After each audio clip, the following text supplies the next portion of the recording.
সবুজ বাতি জ্বললে পরে লাইনটা তুলতে পারে না সাধারণত, আর হলুদ বাতি জ্বললে লাইনটা তুলতে পারে না। আচ্ছা, কেন এটা হয় এটা বুঝতে চাচ্ছি। এটা আগে দেখি। এটা হইতেছে একটা এমসিসিবি, অর্থাৎ গোল্ডেন কেস সার্কিট ব্রেকার। তো এর পাশে যেটা আছে এটাকে বলা হয়েছে ফেজ সিকোয়েন্স রিলে। এবিবি ব্র্যান্ডের একটা সিকোয়েন্স রিলে। এবং এখানে যেটা আছে এটাকে বলা হচ্ছে ভোল্টেজ রিলে। আর যেখানে যে তিনটা ফিউজ আছে এটা প্রোটেকশন ফিউজ। এটা কিভাবে কানেকশন হয়েছে এটাও দেখা। প্রথমে সরু লাইনটা আসছে এই ক্যাবলের মাধ্যমে। এই ক্যাবলটা আমরা পোর্ট থেকে নিয়ে আসছি। এটা 3 ফেজ লাইন। আমরা বেশিরভাগ এখানে 4টা ওয়্যার ব্যবহার করি একটা নিউট্রালের জন্য। আর আমাদের এই জাহাজগুলোতে নিউট্রাল লাগে না, এই জন্য নিউট্রালের উপরে কোনো নেই। এটা নিউট্রাল এবং L1, L2, L3 তিনটা ফেজের জন্য 3টা বাসবার।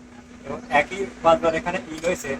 বাসবার এমসিসিবিতে ইন হয়েছে, আবার এখানে কিছু ছোট লাইন টানা হয়েছে, যেমন L1, L2, L3।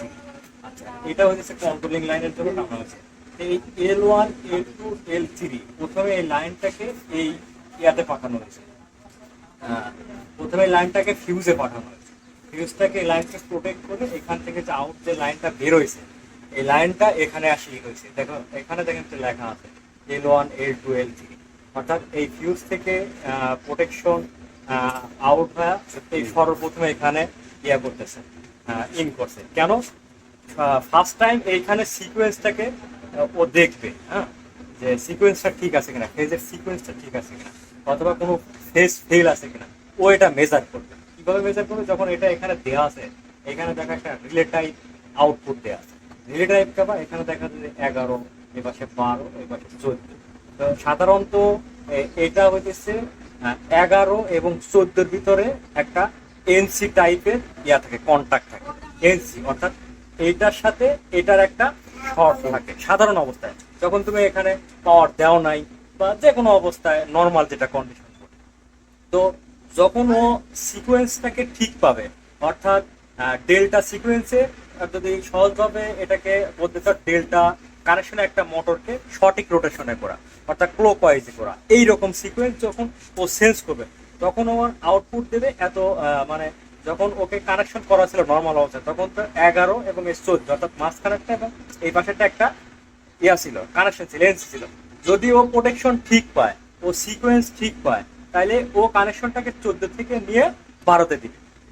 আর কথা বুঝতে পারছো? অর্থাৎ 11-তে যদি আমি কোনো লাইন রাখি স্ট্যান্ড বাই হিসাবে, ধরো 11-তে আমি এই লাইন একটা লাইন রাখছি স্ট্যান্ড বাই হিসাবে এখানে রাখছি, যদি ও সিকোয়েন্স সঠিক ইয়া করে, মেজার করে, তাহলে এই 11 লাইনটাকে 12-তে দিবে। আর যদি ও লাইনটাকে সঠিক মেজার না করে, যদি এর ভিতরে কোনো ফেজ সিকোয়েন্স ভুল থাকে অথবা ফেজ মিসিং থাকে, তাহলে ও এই লাইনটাকে 12-তে না দিয়ে 14-তে দিবে। তাহলে এখান থেকে আমরা সুবিধার অসুবিধাটা কি ভোগ করতেছি? যখন 11 থেকে 14-তে লাইন গেছে, এখন 14 থেকে আমরা একটা আউটপুট নিছি এইখানের জন্য, এখানে এই নীল বাতির জন্য, অর্থাৎ হলুদ বাতির জন্য। অর্থাৎ যখন আমার 11 থেকে 14-তে লাইন দিছে, তখন নীল বাতিটা ইন্ডিকেট করতেছে আমার লাইন কোনো সমস্যা আছে। তো মেজার করার পরে আমার আউটপুটটা দেখাচ্ছে এই লাইনে কোনো সমস্যা আছে, হয় ফেজ সিকোয়েন্স মিস ভুল অথবা ফেজ মিসিং। যখন 11 থেকে 12-তে দিবে তখন দুইটা কাজ হবে।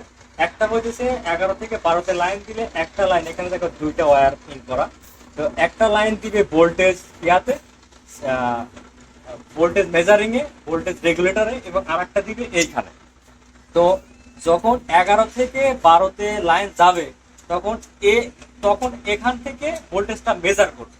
তো মেজার করবে কিভাবে? যে এইখান থেকে তো একটা ফেজ গেছে, এই ভোল্টেজটা 380 থেকে 440 ভোল্টের ভিতরে কাজ করে। তো যখন ও এই ভোল্টেজটাকে রেঞ্জের ভিতরে থাকে, তখন এর ভিতরে যে ইয়াটা আছে, কয়েলটা আছে, এমসিসিবি অ্যাক্সেসরি কয়েল, তখন এটাকে অ্যাক্টিভ করে। অর্থাৎ এখান থেকে 12 থেকে আউটপুট নিয়ে একটা আউটপুট, এবং ইয়া থেকে এখান থেকে আর একটা ফেজ আমরা নিচ্ছি। এটা 424 ভোল্ট, 40 ভোল্টের ভিতরে একটা সাপ্লাই দিতে হবে 380 থেকে। এখান থেকে একটা ফেজ দিছি, আর এইখান থেকে ওই যে মেজার করছি একটা ফেজ এখানে স্ট্যান্ড বাই রাখছি। যদি এটা সিকোয়েন্স ঠিক হয় তাহলে এই 12-তে দিবে, এই আরেকটা ফেজ এইখানে দিবে এবং একই সাথে এই বাতিটা জ্বালাবে। তাহলে বোঝা গেল যে যখন এই 11 লাইনটা 12-তে যাবে এই নীল বাতিটা জ্বালাবে এবং এই ভোল্টেজ রেগুলেটরে দিবে, তখন ভোল্টেজ রেগুলেটর আবার মেজারিং করবে।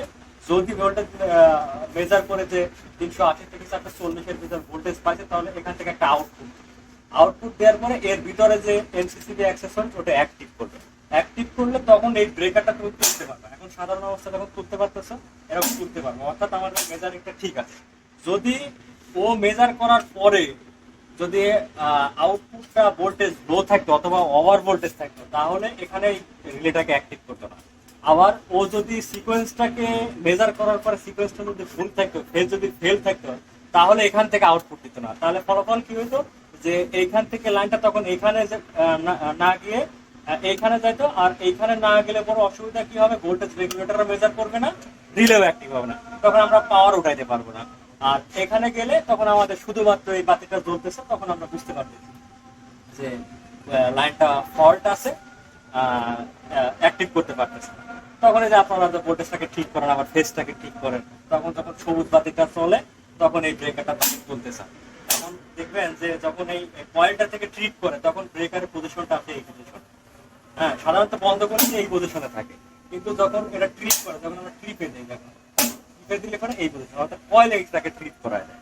এটা হচ্ছে ফেজ সিকোয়েন্স রিলে অথবা ফেজ ফেলার রিলের কাজ এবং ভোল্টেজ ইয়ার কাজ, ভোল্টেজ রেগুলেটরের কাজ এবং ফোর লাইনের এইটুকুই কাজ। এটাকে অন অফ, এই যেটা বললেন যে হলুদ বাতি কেন দেখা আর সবুজ বাতি কেন দেখা এবং কোথায় থেকে থাকে কিভাবে দেখা, এই এটার মাধ্যমে।